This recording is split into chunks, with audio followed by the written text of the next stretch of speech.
Estar na Casa da Pérsia e a Vida Cristã no Exílio Secular, de Emílio Garófalo Neto. Capítulo 2. A Princesa da Pérsia. Quando acordei hoje de manhã, eu sabia quem eu era, mas acho que já mudei muitas vezes desde então. Alice no País das Maravilhas. Lewis Carroll. Onde você ainda se reconhece? Na foto passada ou no espelho de agora? A lista. Oswaldo Montenegro. Nosso nome é nossa virtude. Eu sou seu. Jason Mraz. O mundo saberá que homens livres se levantaram contra um tirano, que poucos resistiram a muitos, e antes que essa batalha acabe, que mesmo um rei Deus pode sangrar. Leônidas, em 300. De Zack Snyder. Nós, o povo de Deus, gostamos de nos ver como heróis, não gostamos? Agrada-nos pensar que nós somos quem está de fato vencendo as trevas, que somos a linha de frente e aqueles que não se contaminam com a forma de pensar e agir deste mundo, que nas guerras culturais temos nos saído muito bem. Talvez tenhamos uma visão demasiadamente elevada de nós mesmos. Achamos que temos desafiado as trevas, temos sido sal, temos preservado o sabor, temos nos mantido puros de comer da mesa dos reis deste mundo. Outros podem ter se contaminado, mas nós estamos relativamente bem, ou ao menos assim pensamos. Como você vive entre dois mundos? São muitas as pessoas que vivem em uma cidade diferente da que cresceram. Vivenciam diariamente a diferença de costumes, alimentação, linguajar e muito mais. E tentam se adaptar a isso de alguma forma. Eu morei por 7 anos nos Estados Unidos e me lembro bem da estranheza de viver numa terra que não é a minha. Viver numa terra que não é a sua envolve adaptações. É assim com todo mundo. Para o povo de Deus não é diferente. Vivemos na casa secular do Ocidente. Sim, o Brasil tem suas peculiaridades em comparação à Europa e aos Estados Unidos, é claro. E a vida nas metrópoles brasileiras também é diferente da vida nas cidades menores.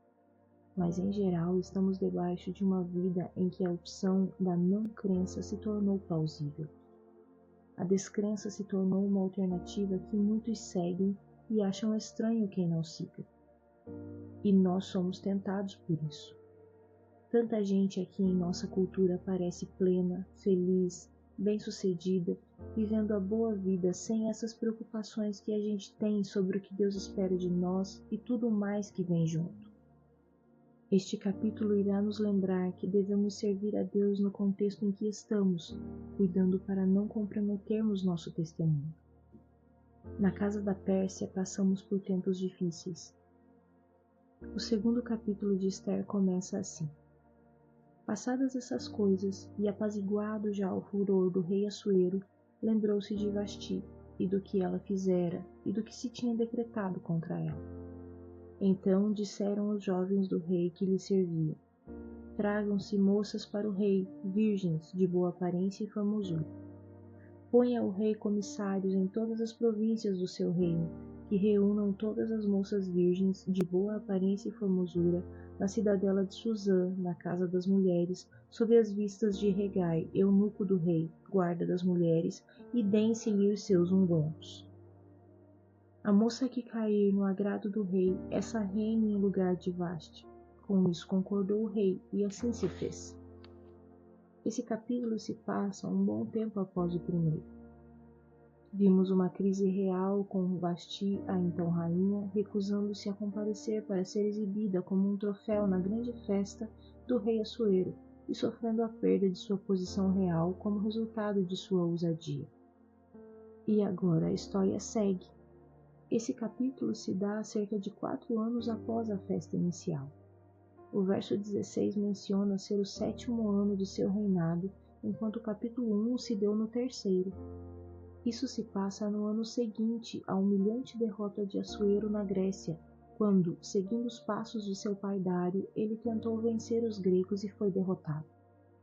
E agora? Eis o poderoso rei humilhado. O que poderia elevar o seu ânimo? Será que agora Assuero está mais calmo? Talvez um pouco mais humilde depois de derrotas militares tão vergonhosas. Talvez mais prudente.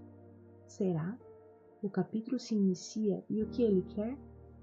Ele quer uma substituta para Vashti. Não sabemos se ele se arrependeu da decisão, e mesmo que tivesse, não haveria solução. As leis dos Medos e Persas são irrevogáveis. Vashti não é mais a rainha. Ficar sem rainha não é a melhor das opções. Como é que ele vai resolver? Alguns dos seus assistentes dão uma ideia, e o rei da Pérsia faz o que o rei da Pérsia pode fazer. Ele manda que aconteça uma busca para achar uma nova rainha, uma busca por todo o império.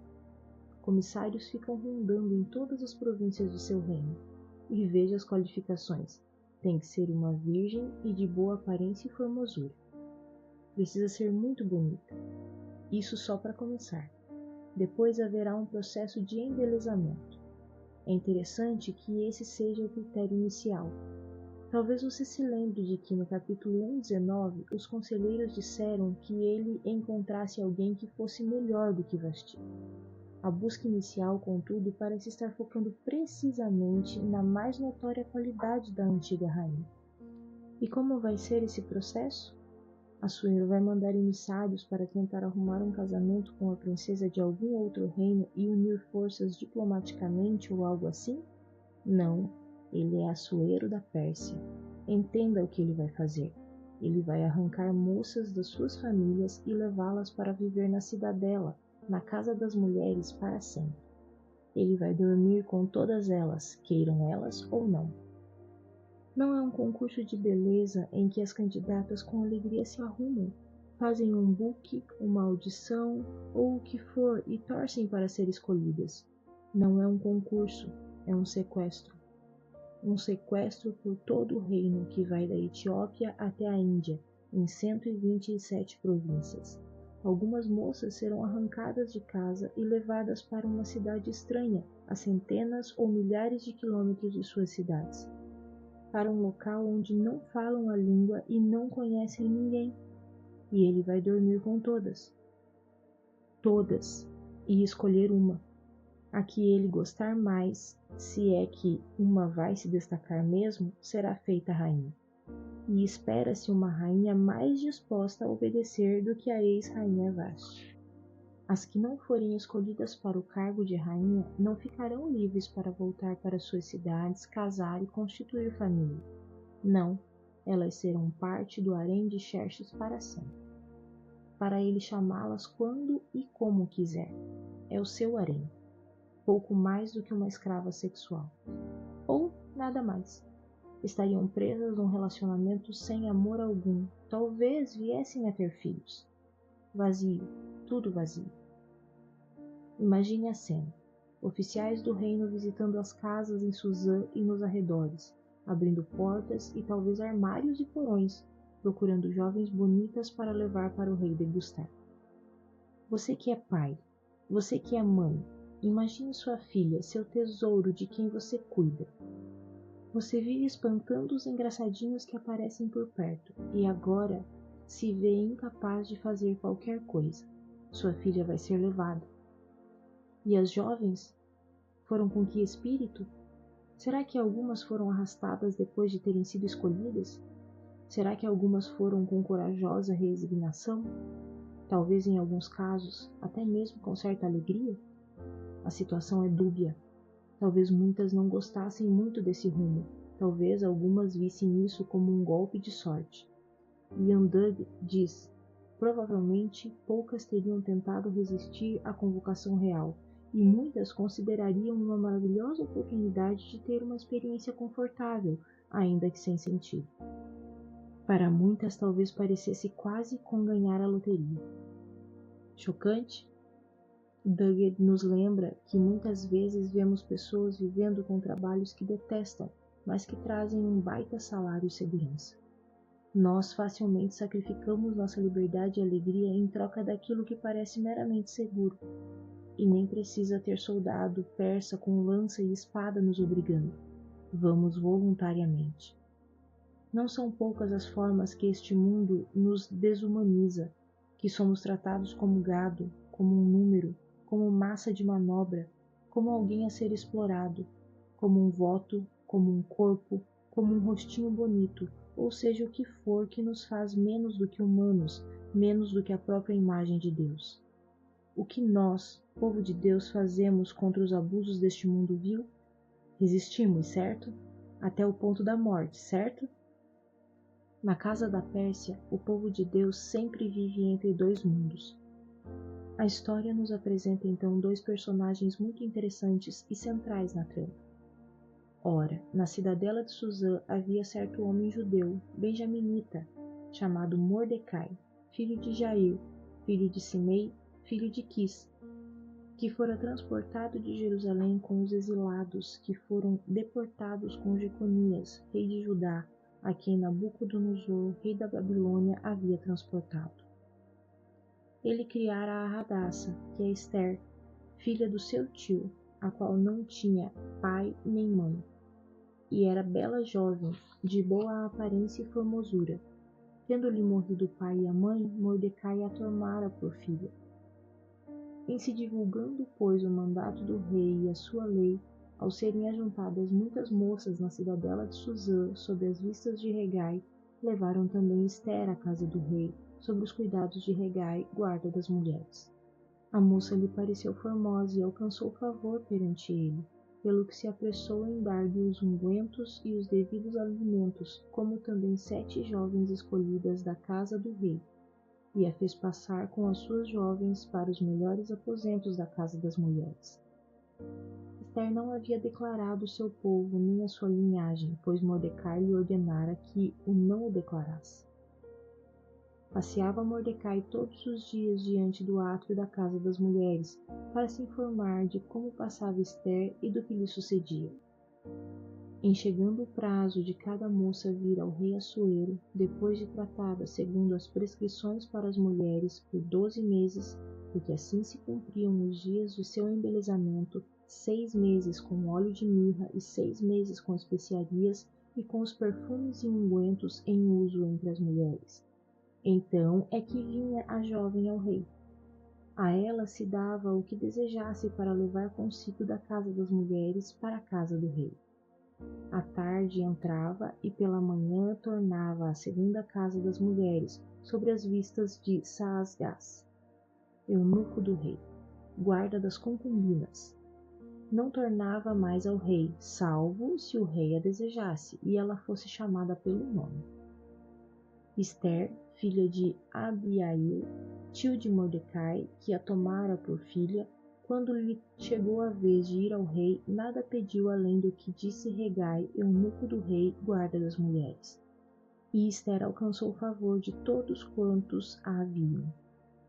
Assim foi levada Ester ao rei Assuero, à casa real, no 10º mês, que é o mês de Tebete, no 7º ano de seu reinado. O rei amou a Ester mais do que a todas as mulheres, e ela alcançou perante ele favor e benevolência mais do que todas as virgens. O rei pôs-lhe na cabeça a coroa real e a fez rainha em lugar de Vaste. Então o rei deu um grande banquete a todos os seus príncipes e aos seus servos. Era o banquete de Ester. Concedeu alívio às províncias e fez presentes segundo a generosidade real. Quando pela primeira vez se reuniram as virgens, Mordecai estava sentado à porta do rei. Ester não havia declarado ainda sua linhagem e o seu povo, como Mordecai lhe ordenara, porque Ester cumpria o mandado de Mordecai como quando a criava. Somos introduzidos a 2 personagens que viviam na cidadela de Suzã. O primeiro é um homem chamado Mordecai, um judeu, mais especificamente da tribo de Benjamim, filho de Jair. Lembre-se de que boa parte dos judeus exilados já haviam retornado para a região de Israel nessa época. O decreto de Ciro ocorrera décadas antes. Os judeus restantes já estavam no exílio há gerações. Como o próprio texto indica, versículos 5 e 6, ele era filho de Jair, filho de Simei, filho de Quis, que fora deportado no exílio babilônico.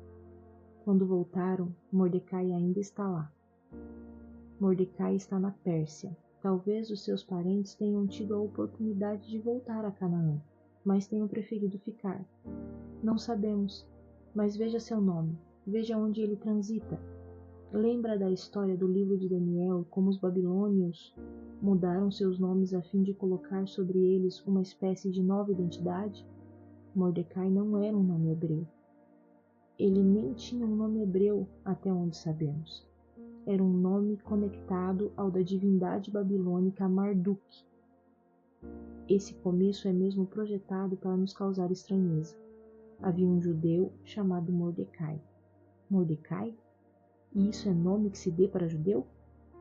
Sua moradia não é meramente em Suzã, mas na cidadela. Isso nos indica algo. Ele tem acesso e liberdade de movimento. A história vai avançando e se vê que ele tem recursos políticos e conhece pessoas. É alguém que, pelo visto, está muito bem assimilado na casa da Pérsia. Não é difícil ver que esse nível de desenvoltura e liberdade no centro do império pode mostrar alguém que se sente em casa, não alguém que está resistindo à assimilação. É claro, Daniel, José e muitos outros também transitavam com grande excesso nas estruturas de poder. Acerca deles, entretanto, temos fortes relatos de santidade. Quem é você, Mordecai? Que nome é esse? A quem você pertence? Além dele, somos apresentados a Esther. Ela também é chamada de Hadassa, que é seu nome hebraico. Hadassa significa murta, uma plantinha. O nome Esther está ligado ao persa para a estrela e provavelmente à divindade Ishtar, deusa pagã do amor e guerra. Ela era órfã. Seu pai se chamava Abiail, tio de Mordecai, e foi adotada por Mordecai, sendo seu parente. Talvez Hadassa seja o nome que seus pais lhe deram e Mordecai tenha lhe dado esse nome mais persa, Esther, mais adequado para quem deseja viver na casa da Pérsia em tranquilidade, e ela é uma das sequestradas. E o que acontece com Esther e as outras sequestradas? As jovens são colocadas num épico tratamento de beleza, algo de fazer inveja aos spas e clínicas de estética modernos. Alimentadas e cuidadas por 12 meses, 6 meses com óleo de mirra e 6 meses com especiarias e com os perfumes e ungüentos. Isso envolvia, por certo, uma dieta cuidadosa. E Esther Hadassa nisso tudo? Muitas vezes, as histórias infantis ou mesmo de adultos trazem aqui uma visão meio romântica de uma princesa indo ao baile e esquecendo o sapatinho de cristal. Mas a realidade é mais sombria. Não é um concurso onde voluntárias lutam pela vaga de rainha. Não é como um reality show moderno. Além disso, Esther age de um jeito que é um pouco estranho para o que a gente esperaria do povo de Deus, ainda que vivendo na casa da Pérsia. Como assim? Começa na verdade com Mordecai.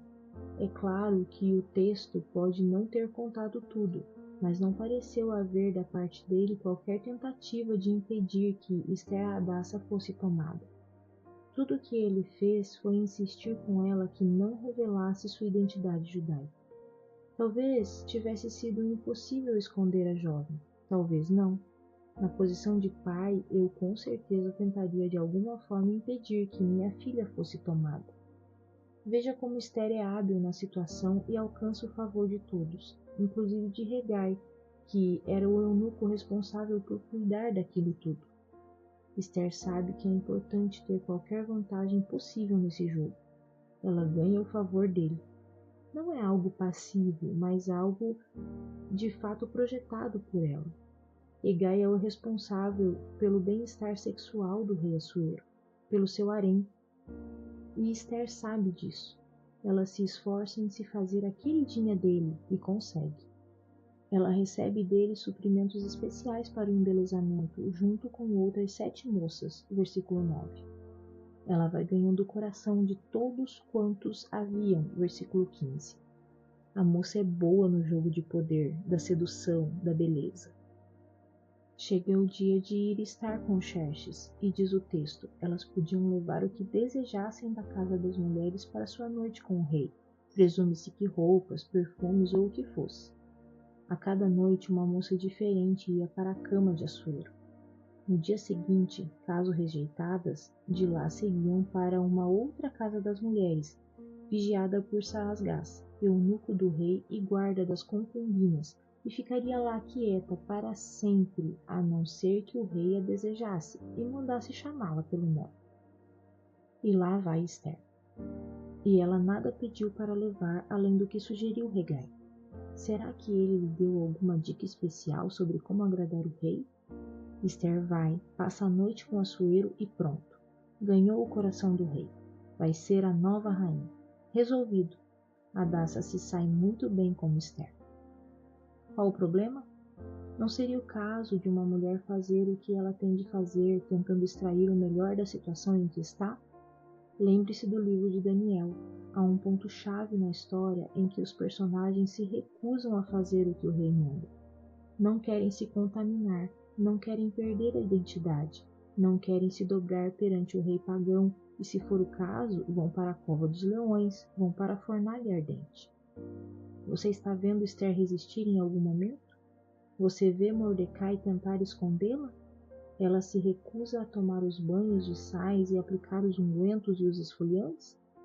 Você está vendo Esther de alguma forma tentar dar algum jeito de escapar disso e não ir contra a lei do Senhor casando-se com um pagão? Ela está bem obediente a Antivasti, a assimilada, a princesa da Pérsia. Esther é a rainha do mundo pagão, como diz Barry Webb. Será que se pode dizer que ela ainda é uma verdadeira judia enquanto ela faz sexo com um incircunciso pagão e tem banquetes com ele e Amã em aparente descaso com as leis dietéticas judias? O contraste com Daniel é no mínimo impressionante. Daniel 1:8. Como todos os comentaristas nos lembram muito bem, os distintivos da vida judaica eram importantes sinais dados por Deus.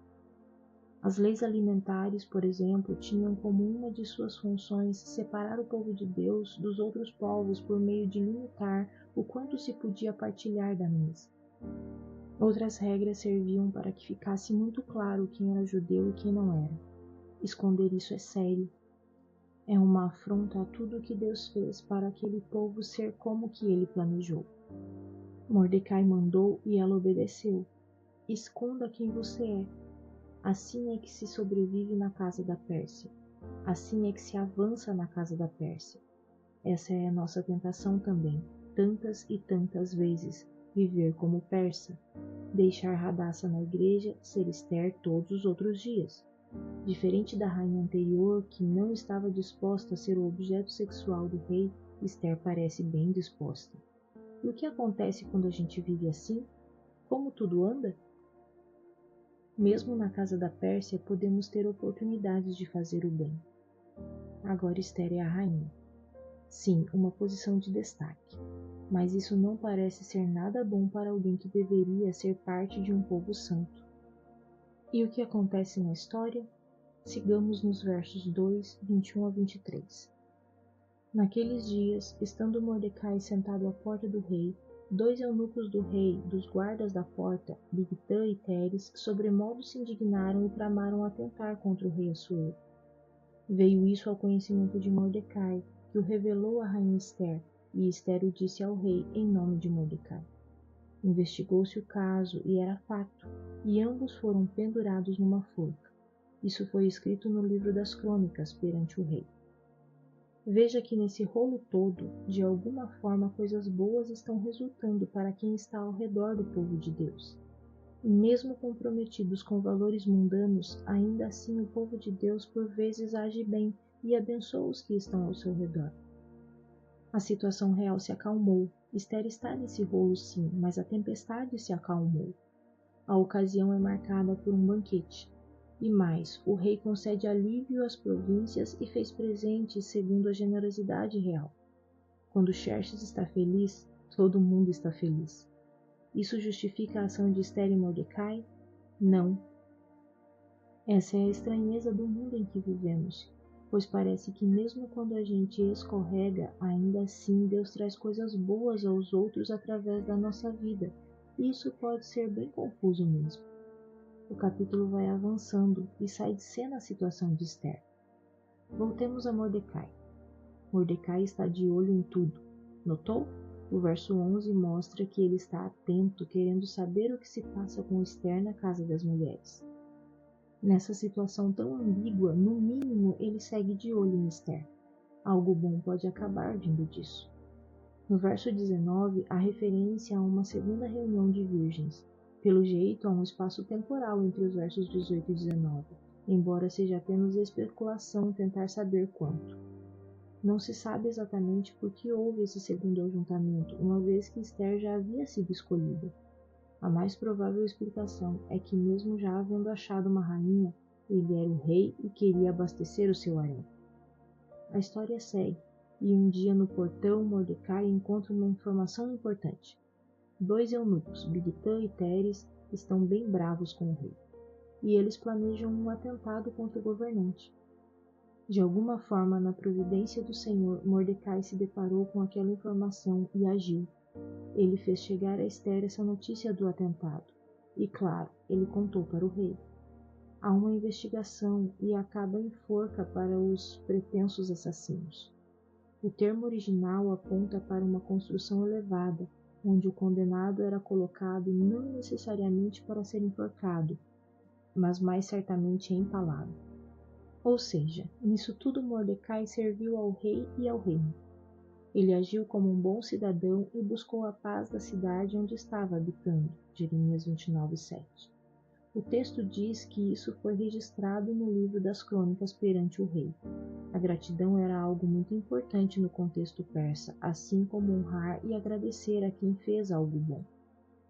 Estranhamente, não houve nenhuma recompensa para Mordecai. Ele potencialmente impediu um atentado contra Xerxes. Podia ter sido a morte do rei. Será que ao menos Esther ganhou alguns pontinhos com o rei? E é assim mesmo, não é? Neste mundo, a tensão de sermos assimilados e deixarmos nossa identidade bíblica se mistura ao fato de que temos oportunidade de fazer o bem no contexto em que Deus nos fez morar. E sim, fazemos o bem.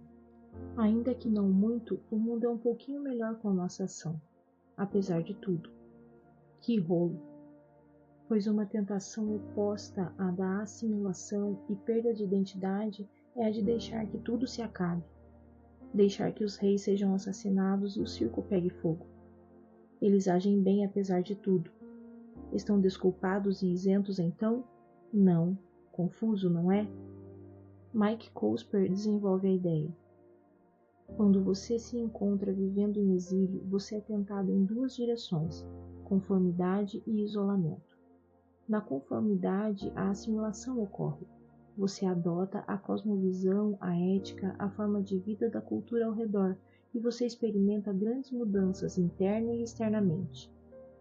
Em isolamento, você se fecha em enclaves isolados onde a cultura não entra e de onde sua cultura não consegue escapar. São 2 caminhos igualmente fáceis. É fácil se conformar, e você é ricamente compensado por isso. Assim como é fácil se cercar e se proteger. Mas os 2 levam ao fracasso.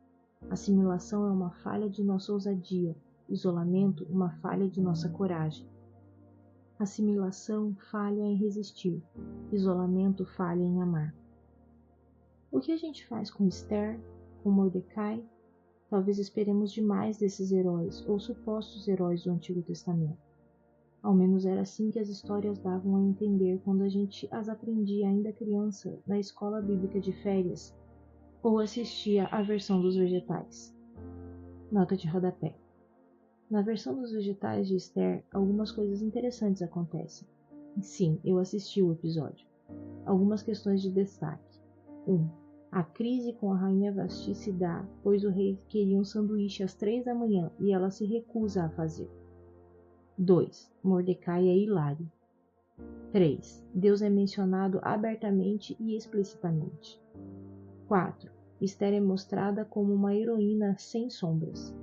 5. Amã é quem lidera a busca por uma nova rainha, e ele é uma espécie de gangster. 6. O concurso para escolher a rainha é uma espécie de show de talento musical, e Esther canta realmente bem. 7. Há uma situação envolvendo a pronúncia correta do termo em inglês nar, que provavelmente quer dizer mosquito. 8. A punição para os que tentam matar o rei é serem torturados com cosquinhas, assim como a punição de Amã. Enfim, são muitas pequenas mudanças nos fatos e na cronologia. O desenho é bem divertido. Não estou aqui querendo destruir a animação infantil.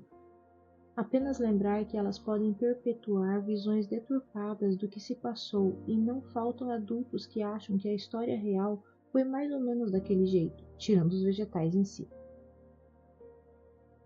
O que fazer com Esther? Sente pena, raiva, nojo ou admiração? Há um livro muito útil na área de aconselhamento do autor Michael Enler, Conversa Cruzada, e ele ensina que devemos lembrar que todos do povo de Deus são, ao mesmo tempo, santos, pecadores e sofredores. É difícil tratar as pessoas com toda a diferenciação, pois a vida é cinzenta, ela é cheia de nuances e nossas tendências são simplistas. A gente tende a querer classificar as pessoas como heróis e vilões. E Esther, assim como tantos outros, resiste a essa classificação simplista. Esther é santa, ela é parte do povo de Deus, ela tem algo da identidade pactual do povo de Yahvé. Ela sabe muito sobre como é a vida do povo de Deus. Ela tem a fidelidade pactual, a benevolência amorosa de Deus a seu favor, ainda que ela esteja andando mal. Esther é sofredora, ela está numa posição frágil e perigosa. Já vimos muito bem como é Xerxes no capítulo 1. Ela está forçada a morar no harém real e ela não tem opção. Ela vai dormir com Xerxes, quer ela goste ou não. Ela não estaria nessa situação se a desobediência de seus antepassados não a tivesse feito nascer em exílio na casa da Pérsia. Ela sofre sim, por escolhas de outros. Não somente as que levaram ao exílio, mas a desobediência de não voltar a Israel na época do decreto de Ciro, décadas antes. Se você escolhe viver como persa, uma hora a Pérsia te pega.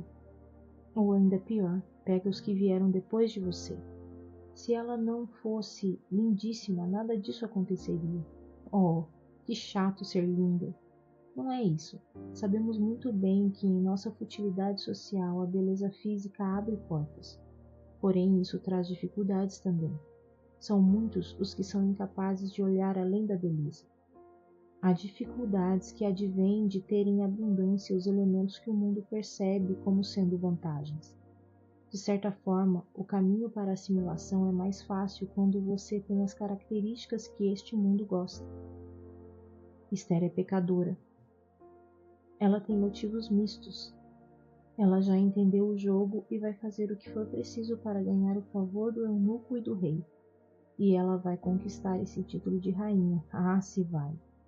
Yandug, Mordecai e especialmente Esther se veem numa posição que, por todas as suas vantagens terrenas, era espiritualmente um potencial desastre. Esther acaba casada com um pagão incircunciso e virtualmente cortada da comunidade da fé, com sucesso fingindo não ser uma filha do único Deus vivo. Então, como ver Esther? Santa, sofredora ou pecadora? Não precisamos escolher entre essas opções, não somente com respeito a Esther, mas com todos os nossos irmãos e irmãs que vivem aqui na casa secular. Todos somos santos, sofredores e pecadores. Podemos ao mesmo tempo, ter empatia e nos compadecermos com a moça judia que se vê na situação difícil de ser um objeto sexual num casamento com um pagão. 2. Ficar meio desconfiados da presteza com que ela se dedica à tarefa de se tornar rainha e mesmo um tanto enraivecidos com algumas de suas ações. Não é assim que a gente se sente com as pessoas? Às vezes ficamos frustrados com quem a gente mais admira. Às vezes ficamos admirados com pessoas por quem não dávamos muito. Às vezes a gente fica bravo e feliz com alguém ao mesmo tempo. Lá vai Esther, escondendo sua identidade judia. Que aspecto de nossa identidade cristã estamos dispostos a camuflar a fim de avançarmos no mundo? Talvez em sua carreira só haja real avanço assim. Talvez em seu círculo de amizades você mantenha bem baixinho o volume de sua fé. Talvez para avançar aqui na Pérsia secular você tenha afogado a Hadassah e alimentado e embelezado tremendamente Esther. Talvez você esteja num ponto crucial hoje mesmo. Ainda há tempo de evitar entrar por caminhos ruins. Esperar com serenidade no Senhor, seguir a palavra dele, acalmar o coração, sabendo que ele é o seu Senhor, e mesmo as escolhas custosas que você terá de fazer em nome de sua fé serão cuidadas e honradas por Jesus Cristo. Coragem, resista, vale a pena. Mesmo que resulte em cova dos leões ou coisa que o valha. Mas, e se for tarde demais? Haverá esperança? Ora, garanto que, em alguma medida, já é tarde demais. Todos nós aqui na casa da Pérsia secular já fizemos coisas, já demos passos, já fomos em alguma medida moldados pela vida aqui.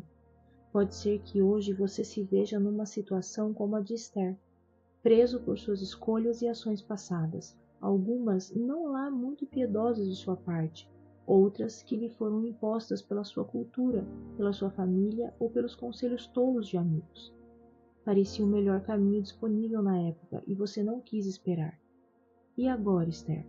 Como vai ser a vida? Nessas trevas e situações encurraladas em que você se vê, será que Deus pode agir? Ou será que ele ficou para trás no dia em que você andou por certa estrada? A situação está feia. Não é a Cinderela achando o seu príncipe. É uma moça do povo de Deus que, tentando se virar, chegou onde chegou e sabe lá Deus o estado do seu coração. Eis Esther. Até outro dia ela era a judia Hadassah. Agora ela é a rainha do mundo pagão, da Etiópia até a Índia, 127 províncias. Quem somos nós? Talvez você seja alguém espetacular que desafia as trevas e as devora no café da manhã. Talvez você seja de fato um crente magnânimo e o mundo é exponencialmente melhor por sua existência aqui. Talvez. Talvez, entretanto, você seja como eu sou. Como seus irmãos são. Gente que vive na casa da Pérsia com grande dificuldade. Gente cujo coração às vezes é estranhamente confuso. Gente que acerta numa e erra na outra. Gente que em certos momentos se reconhece melhor no seu nome persa do que em seu nome cristão. Gente que olha para a cultura em que vive e sente sua atração e o desejo de se conformar. Às vezes até se desespera um pouco, pois está cedendo, está sendo assimilado, e não está achando ruim mais não. Em nossa história havia um judeu, mas o nome dele é um tanto estranho. Ele é chamado Mordecai e está vivendo na cidadela de Suzã. Isso é nome de judeu que se preze? Havia uma moça chamada Hadassah, mas ela preferia ser conhecida como Esther. Ela era bonita, sagaz e se viu na cama real, onde com seus encantos conquistou o coração do perverso rei pagão. Havia um povo que não devia ser deste mundo, apenas estar no mundo. Mas a vida na casa da Pérsia é complicada e às vezes enrosca a gente. Tem dias em que é tão mais simples não resistir, simplesmente viver como um persa e guardar privativamente nossas crenças. Afinal, elas são meio estranhas e tendem a nos colocar em encrenca. Nisso tudo é tão bom ver que na Bíblia temos histórias brutalmente reais. De pessoas que estão em apuros reais e a coisa não está dourada não, é cinzenta mesmo. É um mundo onde mulheres são com frequência alvo de objetificação. E sim, um mundo em que mulheres usam dessa objetificação para conseguir chegar a certos lugares. E sim, a gente se porta como quem é daqui e não como quem é de outro mundo. Talvez somos pessoas que escondem aquilo que lhes é importante a fim de avançar na vida. Você percebe que há grande esperança no simples fato de uma história como essa estar na Bíblia? David Strain nos explica: o Senhor não é confundido quando o impensável acontece. Há alegria mesmo aqui, há a certeza de que em Cristo podemos encontrar esperança até nos lugares e caminhos mais escuros que o pecado nos levar. Há a certeza de que, embora pecadores e sofredores, nele somos santos. Nele temos, no final das contas, a nossa identidade. E é libertador nos reconhecermos neste mundo como gente pequena que erra e apronta. que somos mais Esther e Mordecai do que somos Daniel. Talvez você se julgue um grande Daniel que se manteve puro aqui no mundo em que vive. Examine seu coração. Você não é Daniel coisa nenhuma. Você é do povo de Deus, sim, mas seu nome é Mordecai, seu nome é Esther. Você é de Deus, mas você, em alguma medida, teve sua mente e coração moldados pelo mundo em que vivemos. Não devemos nos conformar com este século, mas isso acontece com facilidade assustadora. Que tal abandonar a pretensão de ser incontaminado e reconhecer sua pequenez pedindo graça? Pois, como dizia a velha sabedoria do apóstolo Paulo, quando sou fraco, aí é que sou forte. Quando percebo que não sou herói coisa nenhuma, então estou em um ponto mais interessante para procurar com os olhos da fé alguém que seja um herói de verdade. Felizmente, há alguém assim. E nosso Senhor Jesus nisso tudo? Ele também passou por um período de preparação antes de assumir o seu posto. Não um período de alimentação e tratamentos de beleza, mas um período de pobreza, obediência, sofrimento, humilhação. E foi difícil precisamente porque ele não podia deixar de lado sua identidade, pois ele viera para fazer a vontade do Pai, para enfrentar açoeiros e o que fosse. Sua dor foi o pré-requisito para a nossa beleza. Aliás, nós todos estamos passando por um período de embelezamento. Paulo descreve em Efésios 5: o noivo Jesus Cristo está nos limpando do pecado em preparação para as bodas. Tristemente, por vezes, resistimos a esse embelezamento, pois amamos mais a feiura do pecado. Mas Jesus vai triunfar. Ele vai retirar as máscaras e os nomes falsos. A pele de dragão vai sair todinha. Estamos sendo lavados e purificados e embelezados. E não é para Assuero, o rei perverso e caprichoso. É para Cristo, o rei bom, o rei que nos ama e nos chama e que se entregou por nós. O rei que fez o contrário de um sequestro, ele fez um resgate. Para ter a sua amada, deu sua própria vida em resgate.